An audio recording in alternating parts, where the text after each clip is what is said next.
Tem momentos que Deus nos coloca nos seus braços. Porque a gente diz, Deus, eu abro mão do egoísmo, das minhas próprias vontades, dos meus próprios sonhos, dos meus próprios desejos, para viver o teu sonho, o teu plano, o teu desejo para nós. Às vezes a gente acha que Deus quer nos levar a algo, e a renúncia é isso. Fazer de tudo para chegar naquele lugar. Não. Às vezes a renúncia é isso, não ir para o lugar.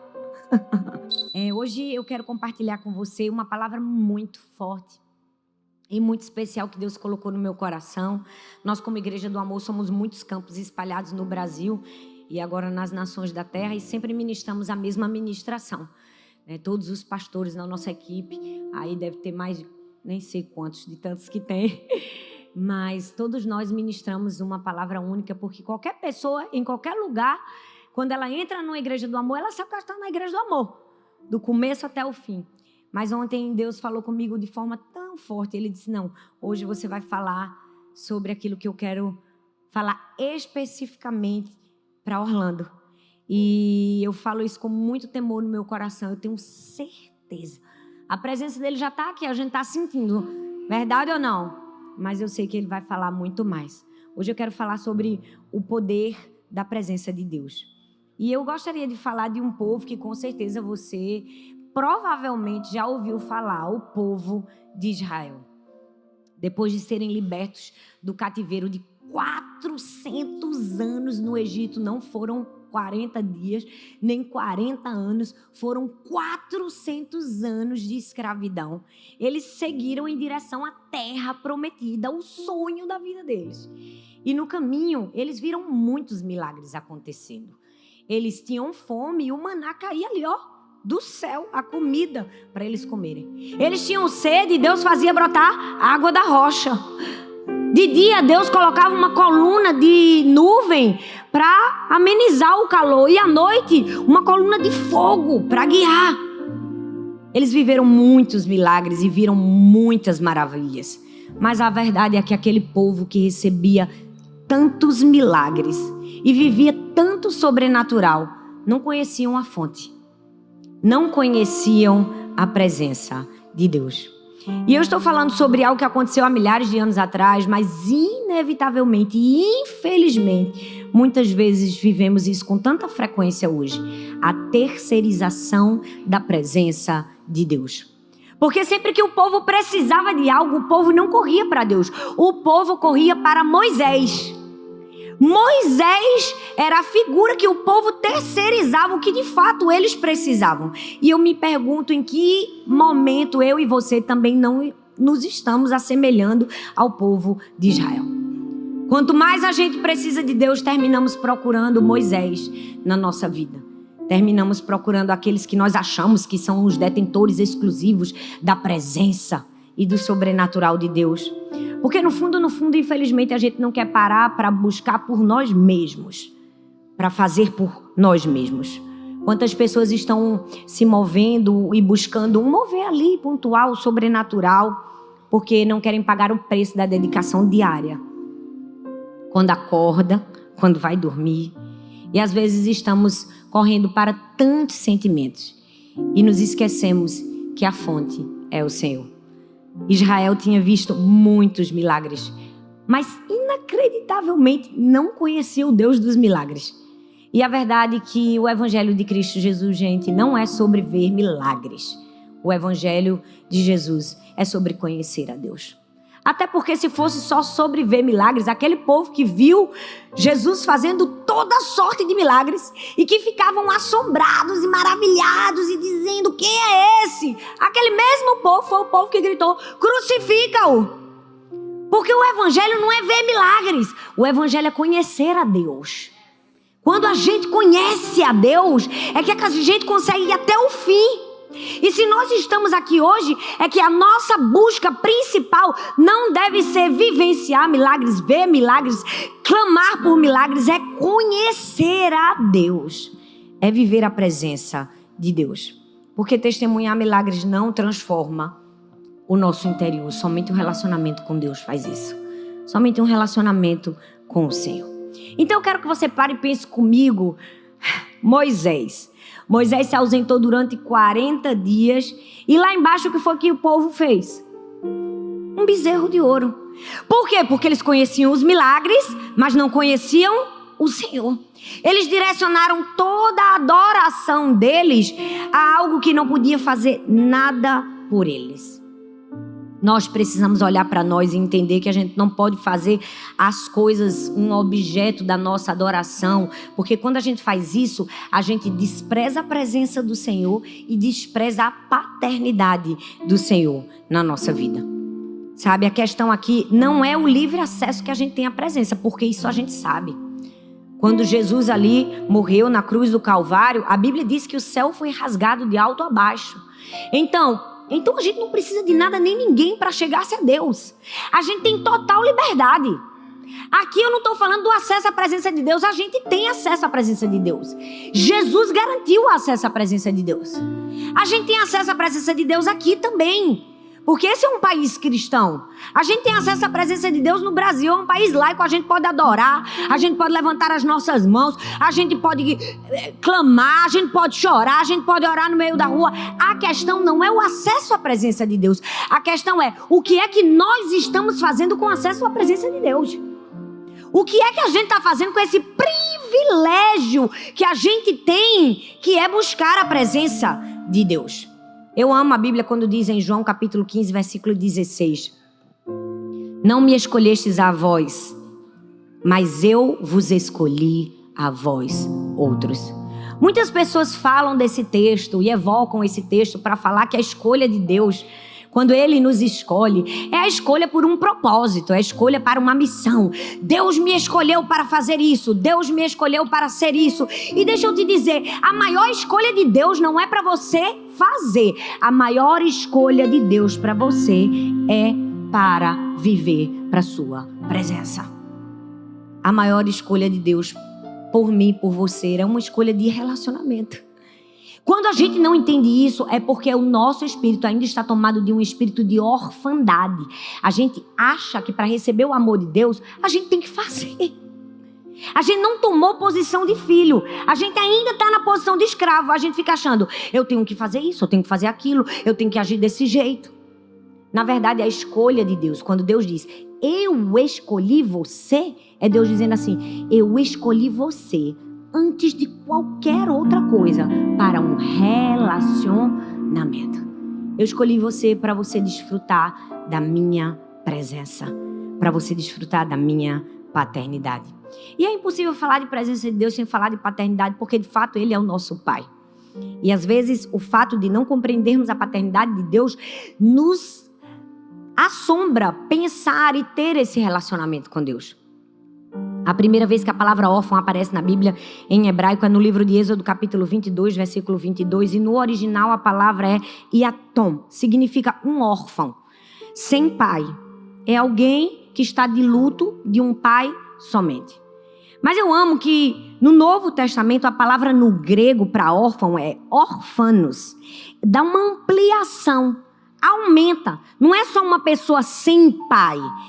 A tradução para orfanos é uma pessoa desprovida de um professor, de um guia, de um guardião. E eu amo que, paralelo a isso, o Tiago diz que a religião sem mácula e pura é o quê? Cuidar dos órfãos. Então, quando a gente fala de cuidar dos órfãos, no original não é fazer uma visitinha a um órfão. Não é ir num orfanato, é cuidar de alguém que não teve o cuidado de um pai, que não tem o cuidado paterno. Então você vai lá e vai prover aquela pessoa de amor e de tudo que ela precisa. Então presta bastante atenção. Sempre que a gente diz que Deus é o nosso provedor, não é de dinheiro somente que nós estamos falando. Quando nós falamos que Deus é o nosso provedor, nós estamos falando de presença. A provisão maior de Deus na minha vida e na sua vida é a presença dele. A presença dele é aquilo que deve nos bastar e aquilo que deve ser a prioridade, o número 1 da nossa busca na vida. Deus é o nosso provedor. Se a gente pensar Eu amo mergulhar nas histórias bíblicas e a história de José é uma delas. Se a gente pensar em José no Egito, quando ele foi traído pelos seus irmãos e vendido como escravo, ele ficou sem pai terreno. Ficou ou não ficou, gente? Ficou não? Ficou ou não, gente? Ficou. Ficou sem o pai terreno e sem o cuidado do pai terreno. Mas ele não ficou sem a presença do Pai Celestial. Aonde ele estava? No poço, no palácio, na prisão, ele prosperava. Você percebeu isso? Ele estava nos lugares mais inóspitos. Quando tudo parecia dar errado, dava certo. Tudo fluía para que José fosse próspero, porque ele podia estar sem a presença, sem o cuidado do Pai terreno, mas ele tinha a presença do Pai Celestial. Então deixa eu te dizer, nenhuma adversidade da nossa vida, nenhuma circunstância difícil da nossa vida pode tirar de nós aquilo que é mais importante, a presença de Deus. Nenhuma circunstância difícil pode nos afastar da presença de Deus. Eu amo que ele disse, nunca te deixarei, jamais te abandonarei. Você hoje pode estar no momento mais feliz da sua vida. E você pode estar no momento mais difícil da sua vida. O Senhor está com você. Nunca te deixarei. Jamais te abandonarei. Hoje eu quero falar e fazer uma diferença entre ausência e presença. Em momentos difíceis, em tempos difíceis. Posso imaginar que todo mundo tem algum momento difícil talvez passando. Às vezes é na família, às vezes é no trabalho, às vezes é pessoal, às vezes é de alma, às vezes é de saúde. Mas hoje nós vamos aprender na história de Josué com Moisés. Qual a diferença da ausência, quando você não tem, e da presença, quando você tem? Em momentos de mudança, escassez e guerra. Vamos falar? Mudança, escassez e guerra. Eu vou pedir para vocês repetirem novamente. Não tem nenhum poder. É só para você gravar. Para a mensagem ficar no seu coração e durante a semana você saber o que você vai fazer com ela. Fala comigo. Mudança, escassez e guerra. Não sei se você está no período de mudança, nem de escassez, nem de guerra. Ou se você está nos três. Mas Deus vai falar com você. A gente encontra a presença de Deus em tempos de crise. E durante um tempo de mudanças, a ausência pode causar desespero. Mas a presença de Deus sempre traz segurança. Essa é a primeira verdade que nós vamos aprender hoje. Num tempo de mudanças, a ausência pode trazer desespero, mas a presença de Deus traz segurança. Josué capítulo 1, do verso 5 ao 11, eu vou ler vários textos. Eu queria que você prestasse atenção. Você pode acompanhar na sua Bíblia se você quiser. Você deve anotar num papel, em algum lugar aí, num caderno, porque, de fato, eu quero que você rumine essa palavra durante a semana, amém? Josué 1, do 5 ao 11, diz assim: Você nunca será derrotado, eu estarei com você. Como eu estive com Moisés, nunca o abandonarei. São palavras de Deus para Josué. Seja forte e corajoso, porque você vai comandar esse povo quando eles tomarem posse da terra que eu prometi aos antepassados deles. Seja muito forte e corajoso. Tome cuidado e viva de acordo com toda a lei que o meu servo Moisés lhe deu. Não se desvie dela em nada e você terá sucesso em qualquer lugar onde for. Fale sempre do que está escrito no livro da lei. Estude esse livro dia e noite, e se esforce para viver de acordo com tudo que nele está escrito. Se fizer isso, tudo lhe correrá bem, e você terá sucesso. Lembre da minha ordem, Jesus diz para Josué, para mim e para você. Lembre-se, seja forte e corajoso. Não fique desanimado, não tenha medo, porque eu, o Senhor, o seu Deus, estarei com você em qualquer lugar por onde você for. Então Josué ordenou aos líderes israelitas: vão pelo meio do acampamento, dando essa ordem ao povo. Arranjem comida, porque daqui a 3 dias vocês vão atravessar o rio Jordão e tomar posse da terra que o Senhor, nosso Deus, lhes dá lá. O livro de Josué é um livro de força. O livro de Josué é um livro que a gente lê quando a gente está precisando continuar. O livro de Josué é aquele livro que a gente lê quando a gente está quase perdendo o controle da situação. É um livro transformador, é um livro para quem tem coragem, é um livro para quem quer continuar. Mas eu amo expor as escrituras e mostrar o contexto histórico, porque eu realmente acredito que a Bíblia ela só se revela pra gente quando a gente entende a atmosfera, quando a gente entende o clima, quando a gente entende o que realmente estava acontecendo quando a história aconteceu. Eu não sei se você percebeu, mas o texto que a gente leu, tudo está se movendo. Tudo está em mudança, exceto Deus. Tudo está mudando aqui. Tudo está transicionando. Tudo está sendo transformado, exceto o Senhor. Os filhos de Israel estão em transição? Estão. Não apenas fisicamente, eles estão mudando de lugar fisicamente. Mas eles estão deixando uma história de nômades para trás. E agora eles vão tomar posse de uma terra que era a promessa deles. Eles estão bem na frente de começar tudo novamente. Eles estão na frente de um recomeço. E eu preciso te dizer, recomeçar, viver algo novo, é muito bom. Mas é também assustador. É também desafiador. É também difícil em muitos momentos da nossa vida. Aquele povo vai deixar de ser nômade e vai ser proprietário agora. E a terra que eles iriam possuir era uma terra deles. Era a casa deles. Mas eles nunca nem tinham botado o pé lá. Era uma terra que pertencia aos seus antepassados. Era uma promessa de Deus. Então era como se eles estivessem indo. Estou indo para a promessa de Deus, mas eu nunca vi a promessa de Deus. Eu não sei como vai ser a promessa de Deus. Sabe aquela coisa que você está dizendo assim, eu estou indo porque Deus mandou, porque essa é a terra que Deus disse que vai me abençoar, mas eu não consigo ver o futuro, porque eu não sei nem se eu consigo gostar ainda, porque de fato eu nunca nem estive lá. Era isso que estava acontecendo com o povo. Eles não tinham uma história naquela terra para olhar como um ponto de referência e acreditar que o futuro ia ser bom. A única coisa que eles sabiam era o quê? Que seria tudo novo.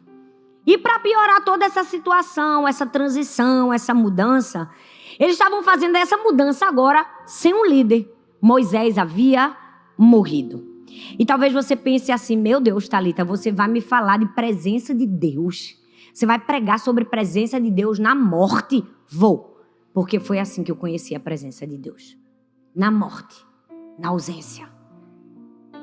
Sabe, quando a gente enfrenta uma situação difícil como essa que os israelitas enfrentaram, um momento de mudanças, a gente vai ter que tirar algumas muletas da nossa vida. Porque quando a gente está se mudando, e de mudança a gente entende, verdade ou não?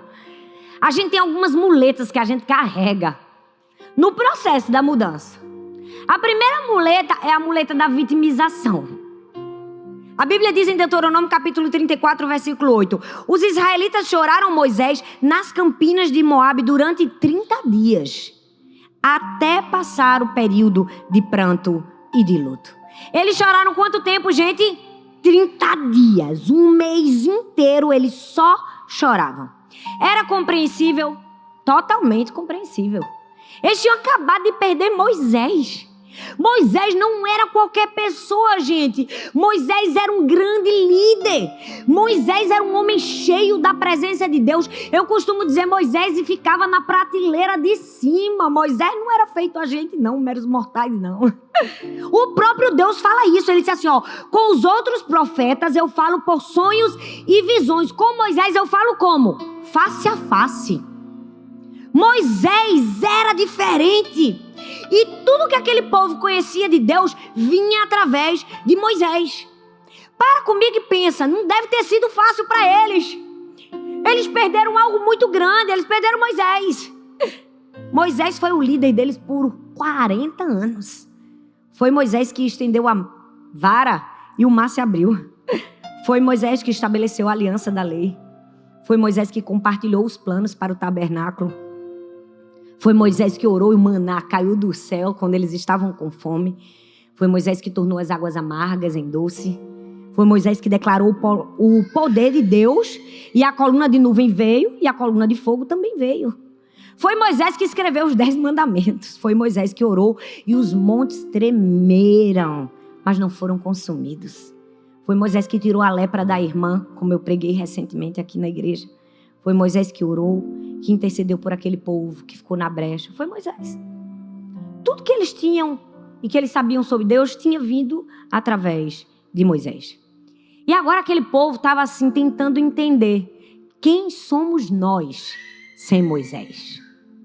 Eu não sei se você está conseguindo entender o que eu estou te dizendo, mas em um período de mudança, quando nós temos um Moisés e a gente perde, a gente diz assim, e agora? Quem sou eu sem Moisés? De fato, eles não sabiam o que tinha acontecido, nem sequer o corpo de Moisés eles puderam enterrar porque o Senhor tomou para si. A única coisa que eles sabiam é que Moisés tinha morrido. E quando eles souberam, choraram, lamentaram, só choraram. Mas Deus permite para a gente um tempo de choro. Só que o problema deles é que eles não fizeram nada além de chorar. Eu fico imaginando Deus no céu. Gente, Deus é um Deus tão bom. Ele é um pai. Pai que é pai, deixa o filho chorar. Esse negócio de engole o choro, isso é de uma geração que não deveria falar isso nunca para uma criança. O pai, quando o filho está sofrendo, diz, chora, meu filho. Mas ele também diz, continue fazendo o que você precisa fazer. Eu não sei se você está aqui nesse tempo de choro pensando assim, e agora? Olha, Deus te trouxe aqui para te dizer, você pode chorar, mas não pode parar. É Deus dizendo assim, eu te dou o tempo do choro, mas não te dou o tempo da vitimização. Você pode chorar por um momento, mas nunca vai ser para sempre. Aquele povo tinha perdido o líder, eles estavam sofrendo, eles estavam chorando. E eu não sei se você percebe, mas quando nós estamos passando por situações como mudanças que eles estavam passando, Deus usa essas situações para nos forjar, para nos levar mais próximos da presença de Deus, para nos fazer entender que se a gente não tem Deus, a gente não tem nada. Para nos fazer entender que a nossa dependência tem que estar exclusivamente no Senhor. Quantas vezes eu me ajoelho e digo, Senhor, o meu lugar é de dependência e de obediência. Dependência e obediência. Porque se a gente não depender nem obedecer, o que será de nós? Morre no deserto. Não entra na terra prometida. E é por isso que Deus olha para Josué e diz, seja forte, Josué. Seja corajoso. Nós precisamos entender que toda a força e toda a coragem que a gente precisa está em Deus. Não no Moisés que se foi. Não naquilo que a gente perdeu. Mas naquilo que está diante de nós. A gente vai precisar se livrar da muleta da vitimização. Mas não é só da muleta da vitimização. A gente vai precisar se livrar da muleta do medo. Porque quando a gente está num momento de mudanças, além da tristeza, vem também o quê? O medo.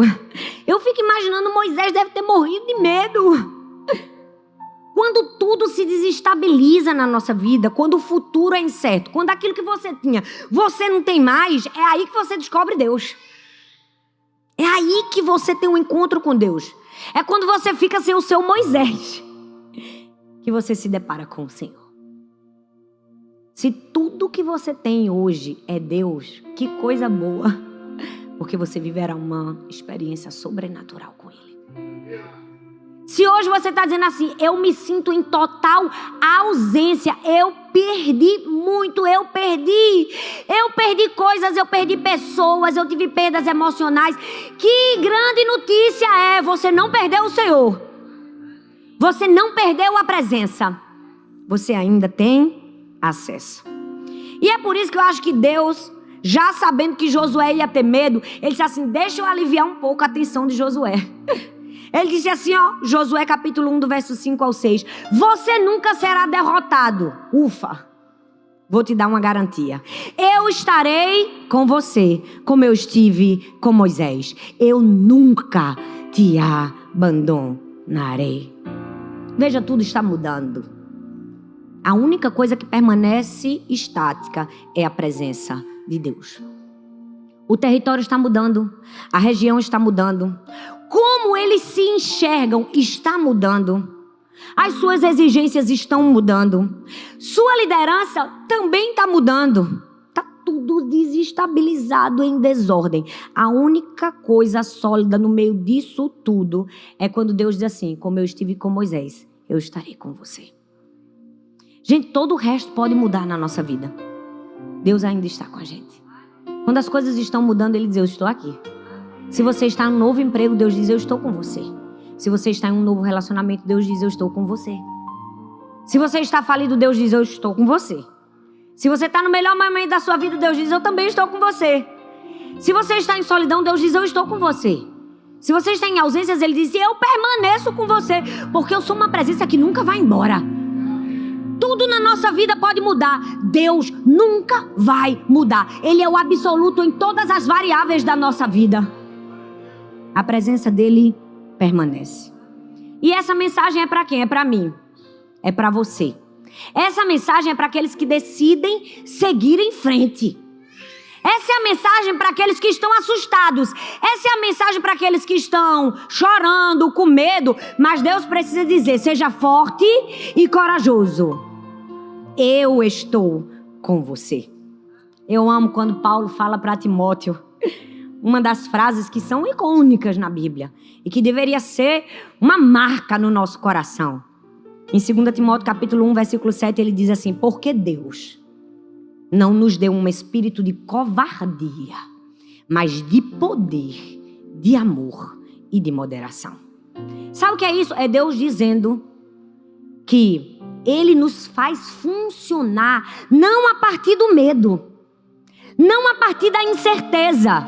Deus nos faz funcionar não a partir das inseguranças, mas a partir de uma força que só Ele pode nos dar.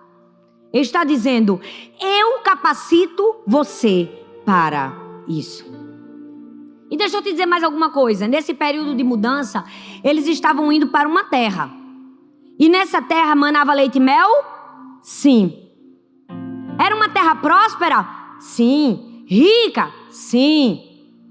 Mas tinha o que também? Gigantes. Qualquer semelhança não é mera coincidência. Vocês estão compreendendo o que eu estou falando? Era uma terra de gigantes. Era uma terra de gigantes.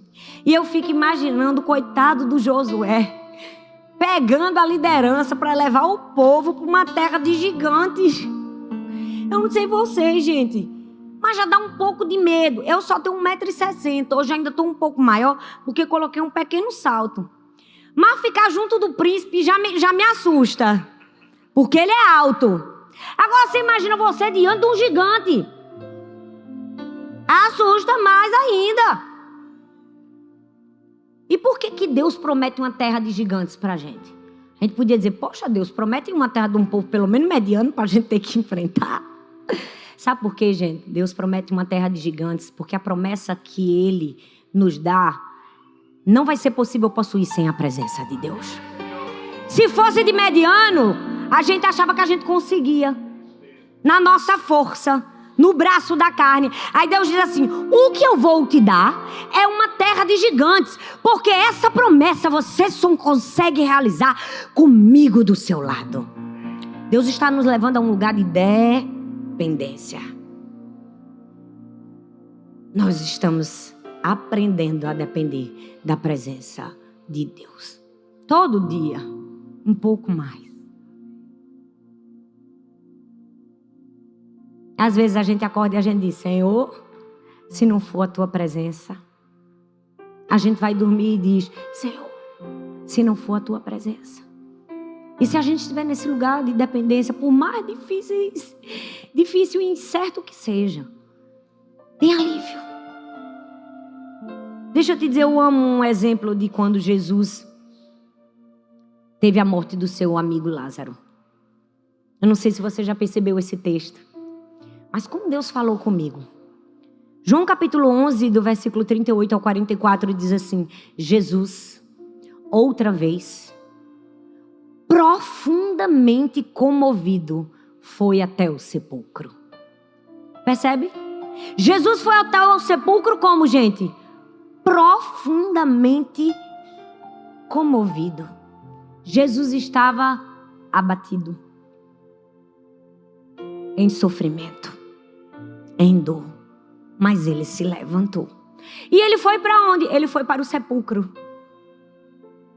Ele foi para o lugar de morte. Ele foi para o lugar de dor. Foi para o lugar do medo. E quando ele chegou lá, ele disse assim, tire a pedra. Porque por mais que ele estivesse sofrendo, é como se ele estivesse dizendo: eu estou chorando, mas eu estou indo em direção ao milagre. Deus te trouxe aqui essa manhã. Deus te colocou agora para assistir esse vídeo para te dizer: mesmo que você esteja chorando, continue andando em direção do milagre. Não deixe de caminhar, não deixe de andar, não desista. Se você for bater palma para o Senhor, faça com força, porque os apáticos eles abominam. Jesus estava profundamente comovido. Mas ele não desistiu. Ele não parou. Ele foi chorando, mas ele disse: eu estou indo em direção ao meu milagre. Às vezes a gente está indo em direção ao nosso milagre chorando, sentindo, abatido, cansado, frustrado, traído. A gente não pode desistir de ir ao sepulcro, porque o lugar de morte é também um lugar de vida. Para a gente que é cristão, o lugar de morte também é um lugar de ressurreição. É também um lugar de milagres. Durante um tempo de mudanças, Deus é a presença que a gente precisa para resistir. Segunda lição que nós aprendemos no texto: durante um tempo de escassez, de falta, de ausência. Essa ausência pode causar na nossa vida inferioridade, mas a presença de Deus nos lembra nossa identidade. Josué capítulo 1, versículos 6 e 7 diz assim: seja forte e corajoso, porque você vai comandar esse povo quando eles tomarem posse da terra que eu prometi aos antepassados deles. Presta atenção, gente, o povo estava vivendo a maior escassez que eles podiam viver, a escassez de uma liderança. Fazer algo sem direção é a pior coisa do mundo. Coisa ruim é você não ter um norte, não saber para onde ir. E para a gente entender o que se passava na cabeça de Josué, a gente precisa mergulhar no que significava o relacionamento de Josué com Moisés. Josué era o aprendiz de Moisés. Moisés passou a vida inteira derramando sobre a vida de Josué, treinando Josué, dando a Josué sabedoria, entendimento, ensinando. Mas era só Moisés que dava? Não, Josué também dava de volta. Porque Josué era jovem, ele tinha força, ele tinha vigor. Então, Moisés dava sabedoria e Josué dava força. Josué dizia: a gente vai possuir, a gente vai entrar. 40 anos! 40 anos que Josué ficava falando para Moisés: a gente vai entrar na terra prometida. Eu estou contigo. Eu sou a força que você precisa. E Moisés estava dizendo assim: Josué, eu sou a sabedoria que você precisa quando um dia você tiver que liderar esse povo. Eu derramo sobre você aquilo que eu tenho de mais precioso: a presença de Deus. Essa foi a maior herança que Moisés deixou para Josué. Mas sabe o que é que acontece, gente? Num tempo de falta, porque todo mundo tem um tempo de falta na vida. Falta seja lá do quê? Eu não sei qual é a ausência da sua vida. Mas num tempo de ausência, geralmente, a gente faz comparações. E é nesse momento que Deus diz assim: a gente tem que abrir mão do cajado da comparação. E você vai entender por quê. Êxodo capítulo 4, versículo 17 diz assim: e leve na mão essa vara. Com ela você fará sinais miraculosos. A vara, o cajado, era um instrumento do pastor. Era o símbolo da autoridade do pastor de ovelhas. E ela também é uma representação da posição de liderança. Por isso que na nossa igreja, na Igreja do Amor, quando consagramos alguém para um ministério pastoral, no altar ele recebe a Bíblia e recebe um cajado. É um símbolo de autoridade, de cuidado, de liderança, de pastoreio. E Moisés tinha um cajado. E Deus tinha prometido a ele: com esse cajado você fará sinais miraculosos. E ele fez? Fez. Deus usou a vara de Moisés para convencer que o povo hebreu era o melhor. Quando a vara vira serpente, engole a serpente dos magos. Usou a vara para abrir o mar. Usou a vara para escolher a tribo de Levi, para o sacerdócio de Arão como sumo sacerdote. O cajado e a vara foi um instrumento que Deus deu para quem? Para Moisés, para ele vencer alguns desafios. Deus deu a Moisés um cajado, que fazia sinais miraculosos. E para Josué ele deu o quê? Nada. Não deu nada. Poxa, ele não passou também não como herança o cajado? Não, passou não. Eu não sei você, mas eu acharia e consideraria uma ajuda em tanto ter uma varinha dessa, que abre mar, que engole cobra. Se eu fosse receber a liderança um dia e o meu professor tivesse uma varinha dessa, eu disse, deixe pra mim. Uma hora eu vou precisar dessa varinha. Mas ele recebeu não. Por que que ele não recebeu? Por que que Deus não deu para Josué a vara de Moisés? Porque Deus não amava Josué? Porque Deus não se importava com o que ia acontecer com ele? Porque Deus não queria mostrar para as pessoas que ele agora era autoridade? Foi isso? Foi não. Veja que lindo. Deus não deu a vara para Josué porque ele estava iniciando uma nova temporada na vida do povo de Israel. Deus estava dizendo assim, a partir de agora, tudo o que vocês precisam é a presença. É a minha presença. Se você tivesse precisando de alguma outra coisa, eu teria dado. Se precisasse do cajado, eu daria. Mas eu não te dou o cajado, porque eu quero que você entenda que tudo que você precisa sou eu. Às vezes a gente está dizendo, Deus, o Senhor não deixou nenhum cajado comigo. Deus está dizendo, é porque a minha presença te basta. A minha graça é suficiente para você. Deus está dizendo, para de olhar para a sua mão. Para de olhar para a mão que tem no outro. Para o cajado que está na mão de Moisés. Com você é diferente. Com você vai precisar de dependência. E caminhar com esse povo na dependência. A minha pergunta para mim e para você é: o que é que tem funcionado como o nosso cajado? No que a gente está se apoiando? A gente está pensando que é o que falta na nossa mão para a gente vencer? A gente acha que é o quê? Que é dinheiro? Que é uma casa? Que é um documento? O que é que a gente está achando que é o cajado? Quando Deus está dizendo, a minha presença é suficiente para você. Tudo que nós precisamos é a presença de Deus. Você não precisa de um cajado quando você tem a presença de Deus. Então, em tempos de escassez, abra mão do cajado da comparação. Abra mão também do cajado do egoísmo. Porque agora Deus estava instituindo Moisés como líder. Moisés agora era o líder júnior. Ele deixou de ser estagiário, gente. Foi contratado. É muito fácil ser ajudante. Agora assume o peso da liderança para você ver. Uma coisa é você auxiliar. Auxiliar, nenhuma culpa está nas suas costas. Nada depende de você. Outra coisa é você ter o peso de liderar. Nós temos muitos auxiliares e muitos ajudantes. Mas quando tudo dá errado, o peso cai sobre nós. Se der certo, amém. Mas também se não der, quem tem que consertar quando os outros fazem uma besteira é o líder. Quem tem que ajustar as coisas é o líder.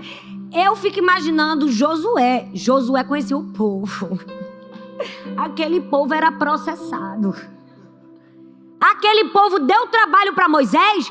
Deu! Era um povo fácil? Não era. Era um povo acostumado com comidinha, aguinha na boca? Era.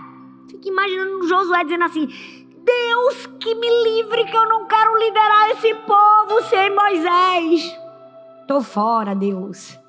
Não é? Você pensa que é só a gente que pensa? Tenho certeza que Josué também pensou. E é aí que a gente vai precisar abrir mão do egoísmo.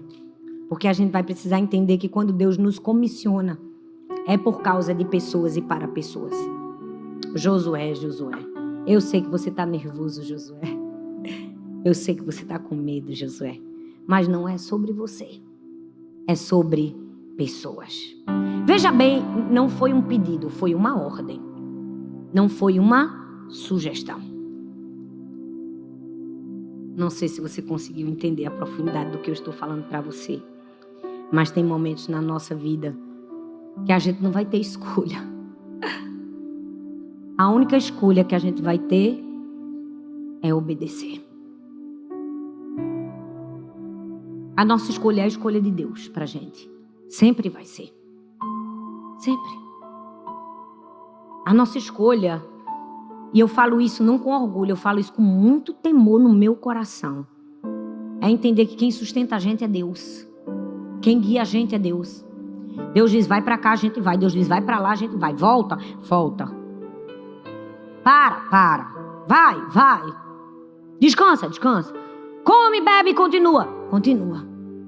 Gente, Deus não é estático, não. O problema é que a gente vive uma estaçãozinha boa, a gente diz assim, eu quero essa pro resto da minha vida. Rapaz, era tão bom. Mas nem na vida é assim. A gente tem primavera, verão, outono e inverno. Teve muitos momentos na minha vida que tudo que eu precisei foi ser forte e corajosa. Porque se eu não fosse, eu ia sucumbir. Eu costumo dizer que tem momentos que a gente carrega a força de Deus, mas tem momentos que a força de Deus nos carrega. Tem momentos que Deus nos coloca nos seus braços. Porque a gente diz, Deus, eu abro mão do egoísmo, das minhas próprias vontades, dos meus próprios sonhos, dos meus próprios desejos, para viver o teu sonho, o teu plano, o teu desejo para nós. Às vezes a gente acha que Deus quer nos levar a algo, e a renúncia é isso. Fazer de tudo para chegar naquele lugar. Não. Às vezes a renúncia é isso, não ir para o lugar. Eu sei que não é o melhor que a gente quer ouvir, mas às vezes é o que Deus precisa falar. A gente precisa abrir mão também do cajado da motivação errada. Preste atenção, o texto fala de terra prometida, fala ou não fala? Tudo envolvia a terra prometida. Esse aperreio todo era a terra prometida. Eles queriam entrar na terra prometida. 400 anos em escravidão. No meio do deserto, 40 anos. O que eles queriam? A terra prometida, a terra prometida. Tudo girava em torno da terra prometida. A terra prometida era promessa? Era. Mas deixa eu te dizer algo aqui, ó. A terra prometida era o lugar? Não. A terra prometida era a presença de Deus. Às vezes, a gente acha que a terra prometida é um lugar. A terra prometida, na verdade, é a presença que não se ausenta. Olha a maior terra prometida aqui, ó. Eu não vou te abandonar. Isso aqui é a terra prometida. Você não está compreendendo o que eu estou te dizendo. A terra prometida é Deus olhar para você e dizer, eu estou com você. Assim como eu estive com Moisés, eu estarei com você. Se você não se apoiar na presença de Deus e se apoiar em qualquer outra coisa, quando você perder essa coisa, tudo ruim na sua vida. Mas quando você se apoia na presença de Deus, tudo no devido tempo se constrói na sua vida. No devido tempo. No devido tempo. A única coisa que ninguém pode tirar da gente é a presença. Você percebeu que tudo é mutável na nossa vida hoje? Hoje você pode ter muito dinheiro no banco. Se acontecer um blackout aí no mundo, como os loucos dizem... Loucos não, que eu não vou nem usar essa palavra. Como alguns previsíveis dizem, perdeu tudo. Se você perder sua casa, perdeu. Se acontecer um acidente, perdeu. A única coisa que é seguro pra gente é a presença de Deus. E eu aprendi no meio da dor e do sofrimento. Eu aprendi quando a minha filha morreu, que se eu posso adorar a Deus no pior dia da minha vida, eu posso adorar em todos os outros. Se a gente pode entregar um sacrifício de louvor a Deus no momento difícil da nossa vida, é uma habilitação para fazer em todos os outros. A gente pensa, Deus, agora não dá mais. Aí Deus diz assim, olha para trás. Em algum momento tu já passou por uma coisa pior e você está aumentando algo que lá atrás você venceu algo muito maior. O problema é que quando a gente está em dor e sofrimento, a gente não consegue perceber. A gente não consegue buscar, procurar. Josué capítulo 1, versículo 8 diz assim, eu quero que você diga ao meu povo, para meditar na minha palavra, dia e noite. O que é isso? Abra mão, Josué, da motivação errada. Eu quero que sua prioridade seja me agradar e deleitar-se nisso. Eu quero que sua prioridade, Josué, seja meditar na lei do Senhor. Ler a Bíblia, buscar a Deus. E vamos falar a verdade. Ninguém quer ser amado pelo que faz. Todo mundo quer ser amado pelo que é. Por que você pensa que com Deus é diferente? Por que a gente entrega para Deus um amor baseado no que Ele pode nos dar e não por aquilo que Ele é na nossa vida? Se você quer ser amado por aquilo que você é, não pelo que você tem, nem pelo que você faz, entenda, com Deus é a mesma coisa. A gente não pode fazer de Deus um objeto de troca, gente. Não é mercadoria. Mesmo que em muitos lugares, e às vezes até igrejas, se pregue isso. Um Deus que está ali para te dar, para te dar, para te dar. Esse não é o nosso Deus. A gente tem que entender que tudo que a gente precisa é de Deus. E Deus está dizendo assim: o evangelho não é de troca. Josué, eu quero ter certeza que você está nessa, Josué, pela motivação certa. Quero ter certeza que você está aí para fazer o que você precisa fazer. Porque se você, Josué, me ama pelo que eu sou, eu posso te dar o que eu tenho. A maneira de conseguir o que eu tenho é amar quem eu sou. A maneira de conseguir aquilo que Deus tem para nós é amar quem Ele é. Não tem outro caminho, gente. Não tem outra saída. Não tem. Eu aprendi que as disciplinas espirituais nos estabilizam no meio da instabilidade. Quando tudo está instável, é a oração. É a leitura da palavra que estabiliza a nossa alma. Porque quando a gente lê a Bíblia, ela lava a gente. Ela vem purificando. Ela vem lavando. Ela vem tirando o medo, a insegurança, a tristeza, a frustração, a motivação errada, a comparação. Aí a gente respira de volta, levanta a cabeça e continua mais um dia. E por fim, a última lição do texto é que durante um tempo de guerra, porque a gente não só vive escassez nem mudança, a gente também vive umas guerrinhas de vez em quando, verdade ou não? Verdade ou não, gente? Sim. Durante um tempo de guerra, a ausência pode causar passividade na nossa vida, mas é a presença de Deus que nos dá força para agir. Eu preciso te dizer uma coisa, assim como foi com Josué e o povo, nós estamos numa guerra. Só que entenda, a nossa luta é forjada, a gente já sabe o fim. A gente já sabe o resultado. A gente só perde se a gente não entrar no ringue. Porque quem garante a nossa vitória é Deus. É o tipo de guerra que a gente enfrenta, a gente luta, é WO, não é assim que chama? WO? É isso aí. É isso aí. Você quer passar na cabeça da gente? Que a gente fica pensando assim, eu vou perder. Como que você vai perder a guerra? Se quem vai à sua frente é o Senhor. Se a guerra que você está enfrentando, Deus está do seu lado, Ele sobe no ringue. Você sobe no ringue e Ele dá o checkmate. Como é o nome daquilo? Sei não, derruba o oponente. Como? Ippon. Cadê o meu amigo? Nocaute. É isso aí. Durante um tempo de guerra, a gente só precisa comparecer. Josué subiu no monte onde Moisés se encontrava da presença de Deus.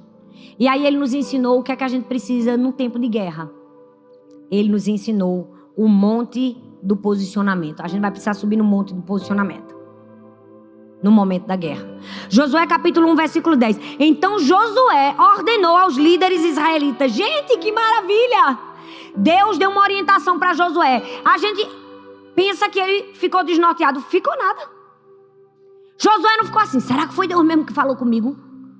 Será que a ligação era para outra pessoa? Não. Na hora que Deus deu a orientação para ele, o que foi que ele fez? Ele ordenou aos líderes israelitas. Meu querido, quando você estiver numa guerra, você vai ter que se posicionar. Não fica achando, Deus luta minha batalha. Luta se você entrar no ringue. Luta se você se posicionar. Luta se você obedecer. Luta se você fizer o que Deus está mandando você fazer. Ah, Thalita, mas eu não aguento mais. Parece que eu estou vivendo uma guerra. Parece não, meu filho. Você está vivendo uma guerra, eu outra, todos nós aqui. Se a gente não tiver um probleminha, Satanás está satisfeito demais com a gente. Se a gente não tiver uma guerra, é até perigoso da gente estar no caminho errado. Verdade ou não? O que é que você precisa no meio de uma guerra? Da presença e de posicionamento. Aí Josué recebe a liderança e já vai mandando nos líderes. Já vai mandando em todo mundo. Eu gosto de gente assim. Não sei se é porque eu sou mandona. Eu sou líder nata. Onde eu chego, eu já fico, puxa essa cadeira, pá. Se você é assim, você me entende. Josué já tinha mostrado para que veio, desde a época que ele era estagiário, gente. Porque quando ele era estagiário, que subiram os 12 espias, o que foi que aconteceu? 10 disseram, não dá, Josué, nada. Oxe, é nossa. A gente vai possuir essa terra. Não fica achando que é por acaso, não. Tem que ter coragem, meu filho. Tem que ter posicionamento. E Josué já tinha, desde que era aprendiz. Aí agora ele começa a mandar. O texto diz em Números 14, versículo 6 a 7, diz assim, vocês vão me aguentar pregar até o fim, por favor. Só tenho mais 10 minutos. Quem me dá 10 minutos aqui? Quem me dá mais 5? Tô brincando, só 10 é suficiente. E Josué, filho de Num, e Caleb, filho de Jefoné, 2 dos líderes que haviam espionado a terra, rasgaram suas roupas em sinal de tristeza e disseram ao povo, a terra que fomos espionar é muito boa. Se o Senhor Deus nos ajudar, Ele fará com que entremos nela. Muitas pessoas estão negativos e passivos, sem conseguir entrar na terra prometida, porque estão distraídos. A gente lê a Bíblia e fala mal do povo de Israel, né? Que fala assim, esse povo, misericórdia, com Moisés do lado, aprendendo dia a dia, e faz um bezerro de ouro. Cuidado, muitas vezes nós fazemos o mesmo, só trocamos os altares. Estamos aí, os nossos bezerros, das dependências do mundo, das distrações do mundo, das redes sociais, do trabalho, do excessivo, do WhatsApp que nunca para. A gente vai precisar ter posicionamento. Deus mandou o maná para o povo, mas mandou dentro da boca do povo? Não, estava do lado de fora da tenda. Todo dia eles tinham que se esticar um pouquinho para pegar. E com a gente também não é diferente não. Deus manda o maná para a gente, mas Ele diz, estica a mão. Quero ver até onde você é capaz de pegar. Você precisa subir o monte do posicionamento. Ai, gente. É difícil às vezes, não é? Porque às vezes as coisas não estão muito fáceis para a gente subir. Deixa eu te dizer, quando estiver difícil e parar de ficar aparentemente fácil como era antes, não significa que faltou a provisão de Deus, só significa que Ele mudou a metodologia. Tem alguma coisa que Ele está tentando ensinar. E qual é o meu papel e o seu? Descobrir. Como? Querida, querido, busque ao Senhor. Dobre seus joelhos e diga, Senhor, eu não saio daqui. Eu não saio daqui sem a Tua presença.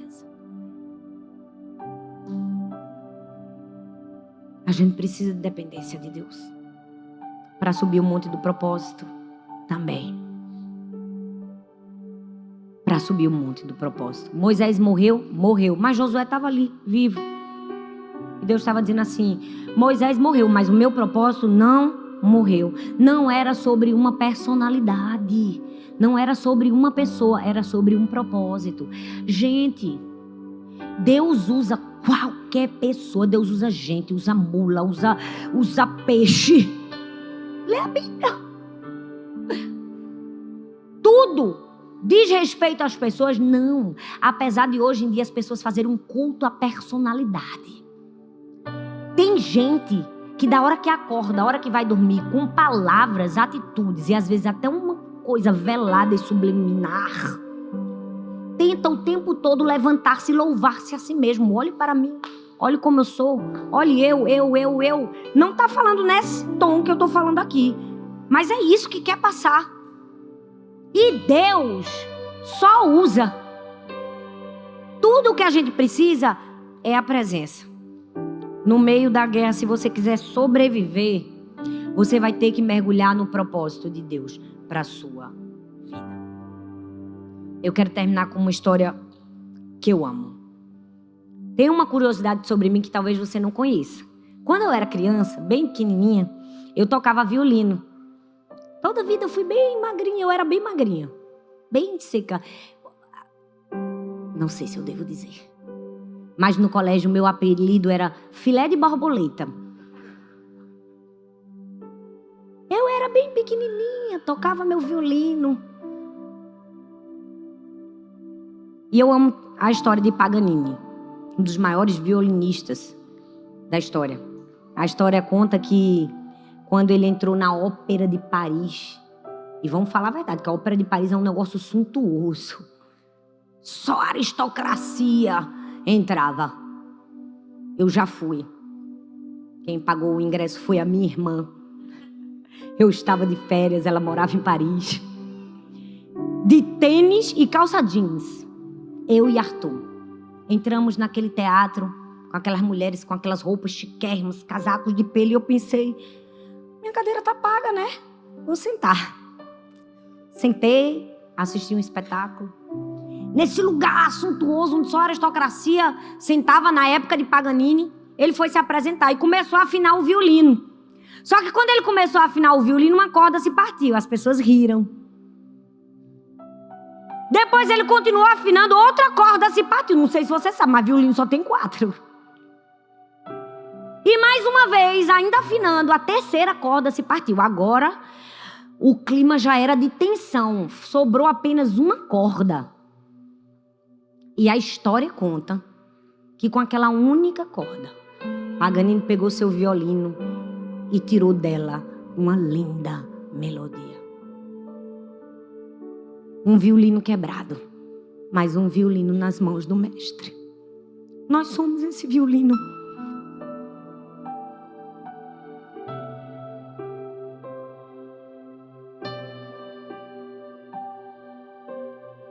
Às vezes somos um violino quebrado. Mas se nós estivermos na mão do mestre, se tivermos a presença, pode sair uma linda melodia. Eu vim aqui para te dizer hoje, você não precisa de 4 cordas. Se você estiver nas mãos do mestre, pode sair uma linda melodia da sua vida. Eu vou encerrar com uma frase que eu ouvi tão profunda há muitos anos atrás e eu guardo ela comigo. Diz assim, na vida não vai faltar quem te ajude nem quem te atrapalhe. Não vai faltar quem te abençoe nem quem te amaldiçoe. Não vai faltar quem te honre nem quem te traia. Deus garante os seus traidores e os seus ajudadores.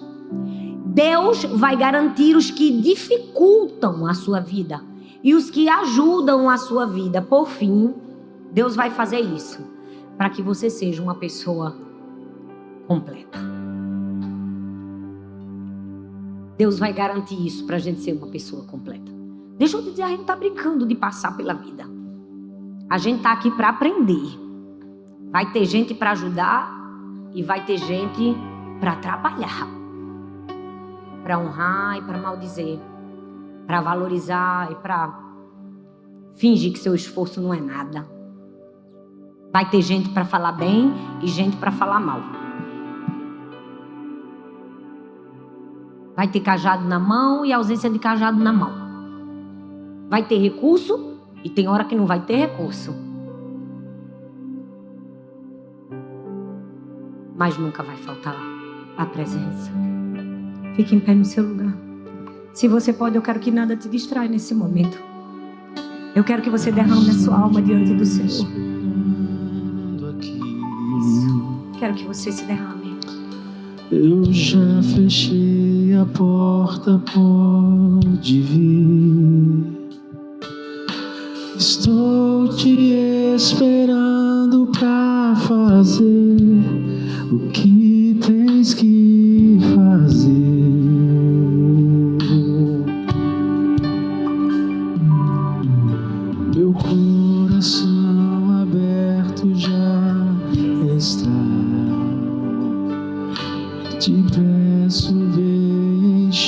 neste lugar.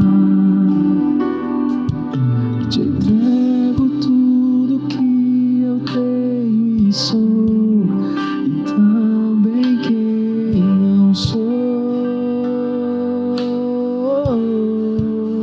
Você pode dizer isso pro Senhor. Eu só quero tua presença. Hoje não vou te pedir nada. Só quero levantar a minha voz pra te dizer que a tua graça já me basta. Você pode levantar as suas mãos e Eu dizer só isso. quero tua Você pode cantar com todo o seu coração e dizer: perdão, Senhor. Hoje não vou te pedir nada. E não busquei a tua presença, Senhor. Tudo que nós Só precisamos é a quero tua levantar presença. a minha voz pra te dizer que a tua graça já me basta. Diga isso pra Ele. Eu só quero tua presença. A presença que a gente precisa. Hoje não vou te pedir nada. Só quero levantar a minha voz pra te dizer que a tua graça já me basta. Eu não quero mais. Senhor, não nos Eu deixe não quero. ficar longe da sua presença, Senhor. Vamos! Eu não quero Nós invocamos a tua mais presença, sair Senhor. daqui. Vem com a tua presença. Me deixa orar. Eu não quero mais sair daqui. Eu não quero mais sair daqui. Eu não quero mais sair daqui. Diga, me preenche, Senhor. Eu não quero mais. Eu não quero mais sair daqui. Eu não quero mais sair daqui. Eu não quero mais. Me deixa